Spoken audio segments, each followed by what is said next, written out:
As I stand here amidst the fruits of my labor, I can't help but marvel at the blessings God has showered upon me, in my businesses, my family, and every aspect of my life. Lord, you've been the guiding force behind my ventures. The success and growth we've experienced, the challenges we've overcome, they are all a testament to your grace.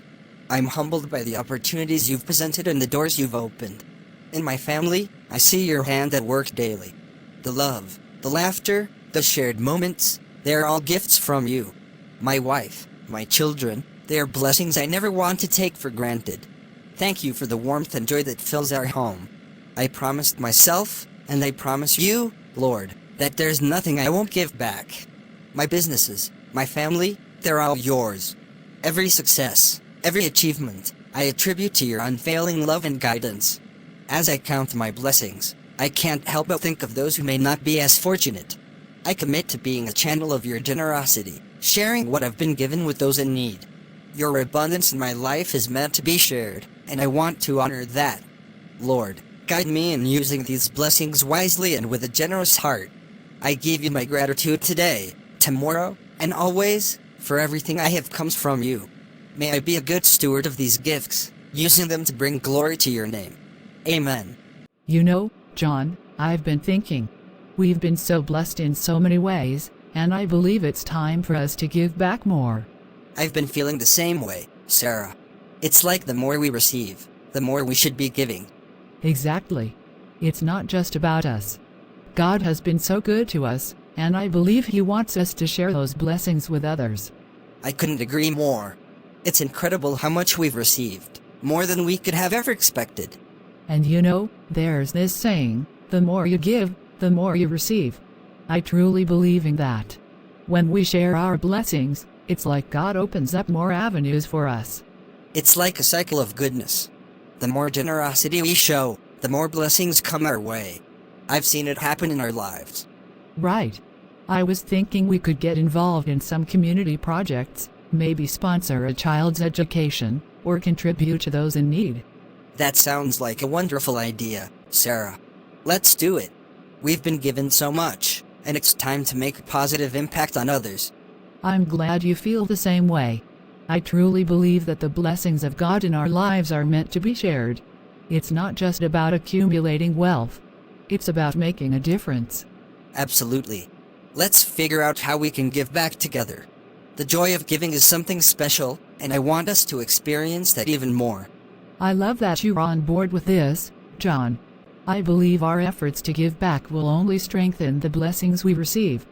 God has truly been gracious to us. John, I'm so delighted to see your generous spirit in supporting our church project. Your contribution means a lot to our community. Pastor, it's the least I can do. God has been so good to me and my family, and it's only right to give back to His house. Your generosity doesn't go unnoticed, John. In fact, as I was praying about our project, I felt a strong sense of God's favor upon you. I believe more of His blessings are on their way to you. That's humbling to hear, Pastor. I'm grateful for His blessings, and if there's more to come, I'll accept it with an open heart. Indeed, John. Now, I must share something that came to me in prayer.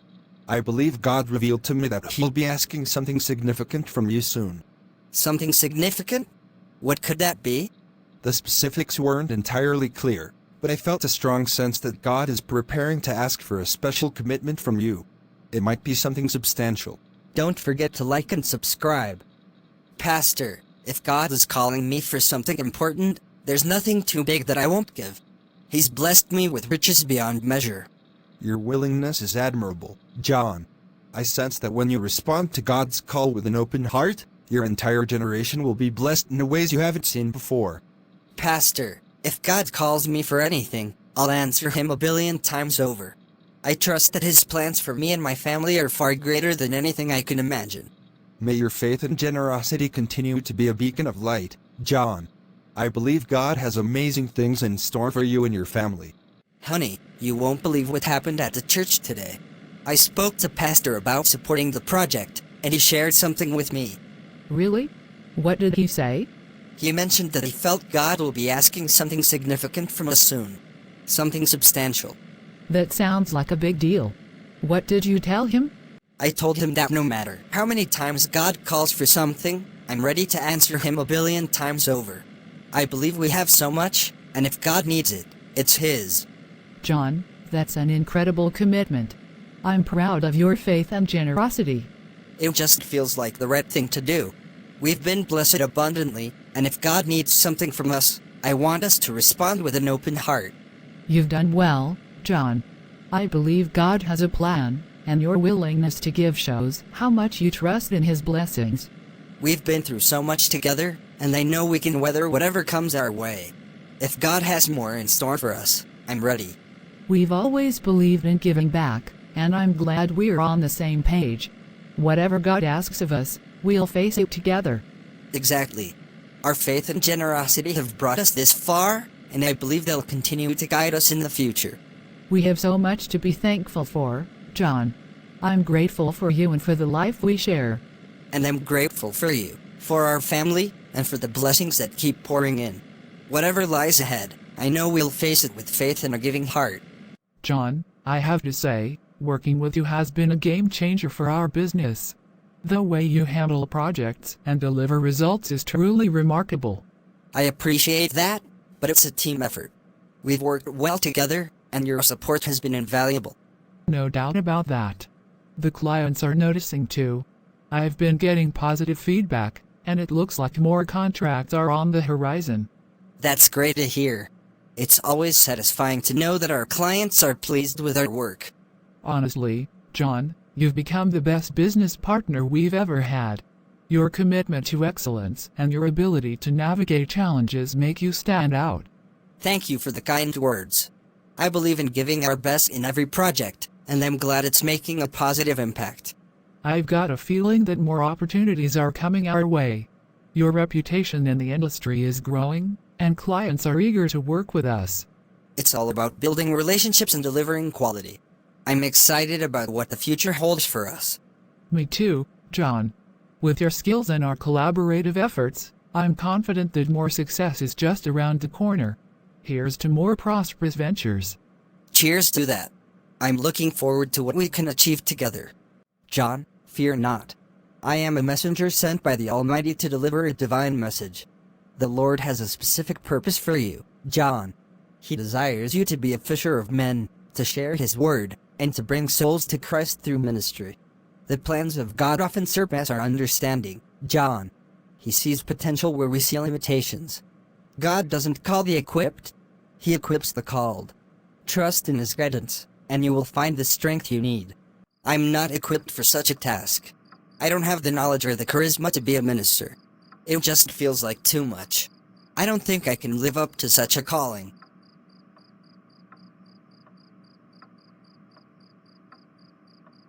Honey, what's wrong? You seem troubled. I had a dream. An angel appeared to me, saying God wants me to be a fisher of men, to become a minister, and I just don't feel equipped for that. It's overwhelming. Us? But we've been enjoying our life. Now we're supposed to become pastors? That's exactly how I feel.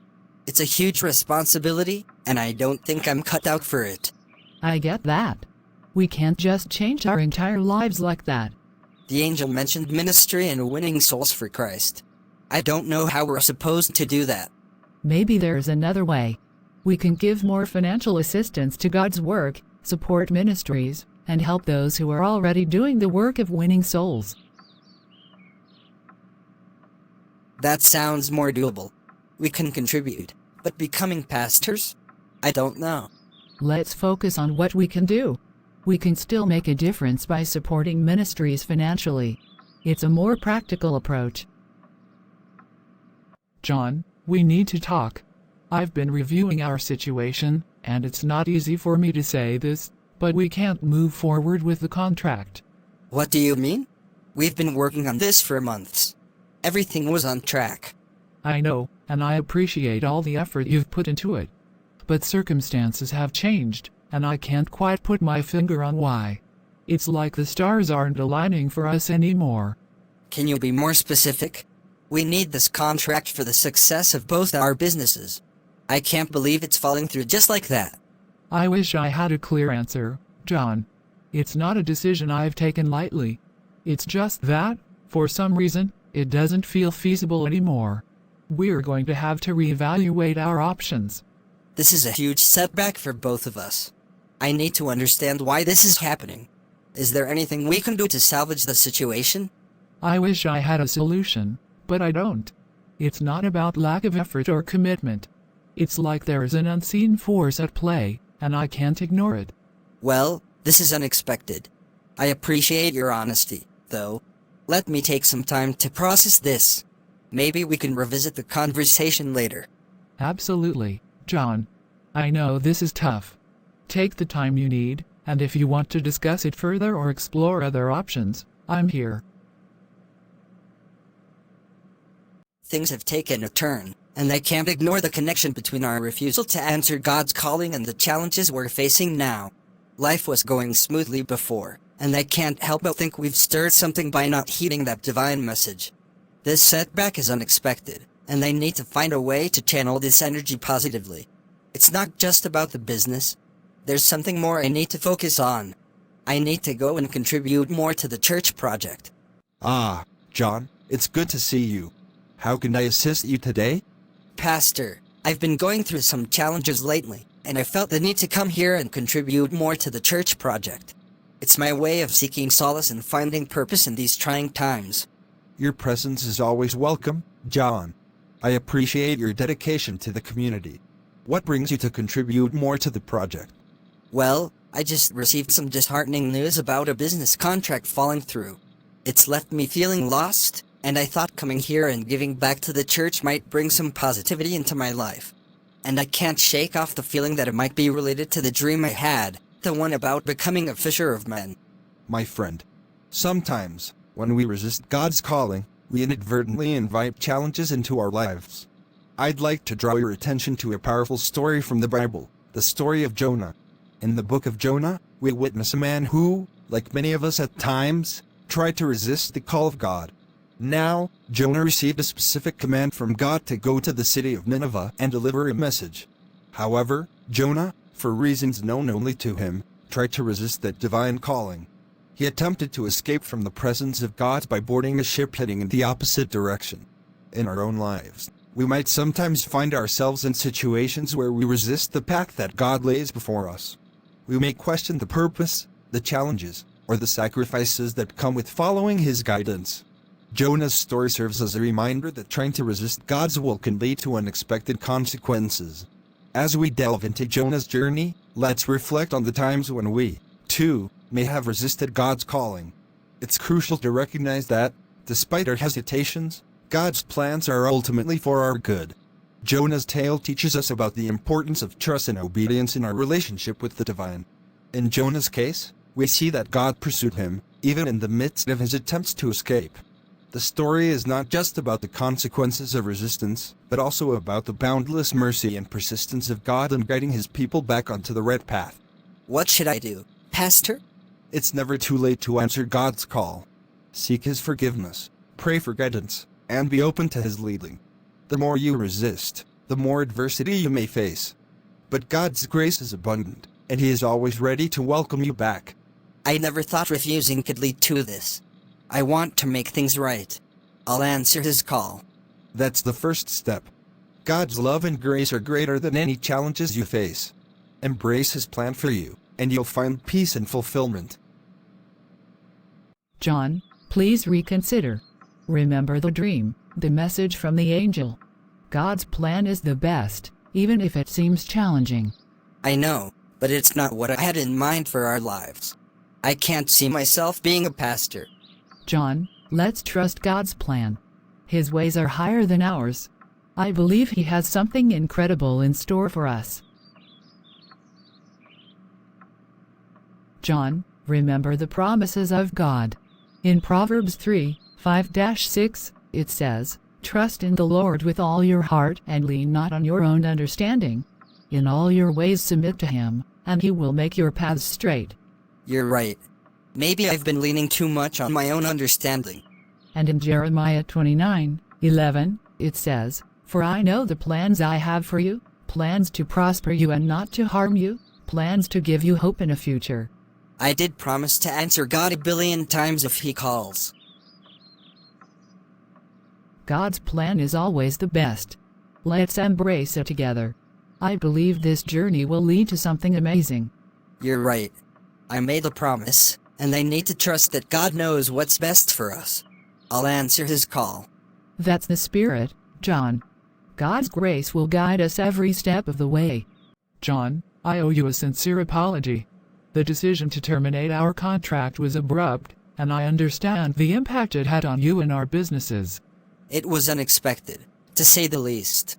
Can you shed some light on why it happened? We've revisited our situation, and we've come to realize that the termination was premature. It was a hasty decision, and we acknowledge the negative consequences it may have caused you. We deeply apologize for any distress it has caused. What changed your mind? We reevaluated the circumstances and realized the value of our partnership. We believe in the potential of our collaboration and the mutual benefits it brings. To make amends, we are sincerely sorry, and we are willing to pay double the initial agreement as a gesture of goodwill. Double? That's quite unexpected. Why the sudden change? We recognize the disruption our decision caused, not just to the contract, but to our relationship. We value our partnership, and we want to make things right. Offering to pay double is our way of expressing our genuine regret for the abrupt termination. Well, that's a significant gesture. I appreciate the apology and the willingness to make amends. Let me take some time to consider this offer. Take all the time you need, John. We understand the gravity of the situation, and we are committed to rebuilding trust. We truly hope this gesture reflects our sincerity and commitment to our partnership.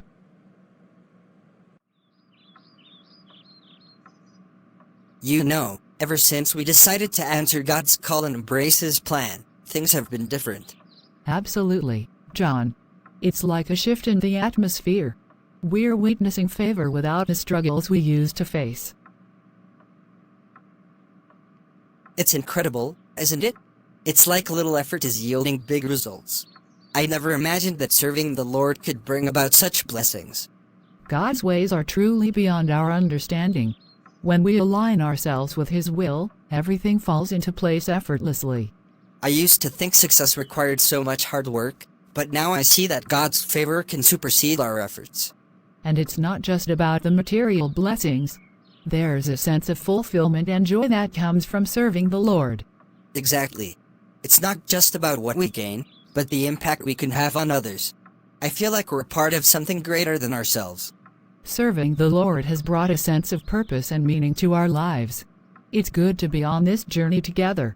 I'm grateful we chose to answer his call. The rewards, both seen and unseen, are beyond what I could have ever imagined. It's a testimony to the goodness of God. Little effort, big results. It's his way of showing us that serving him is the most rewarding path.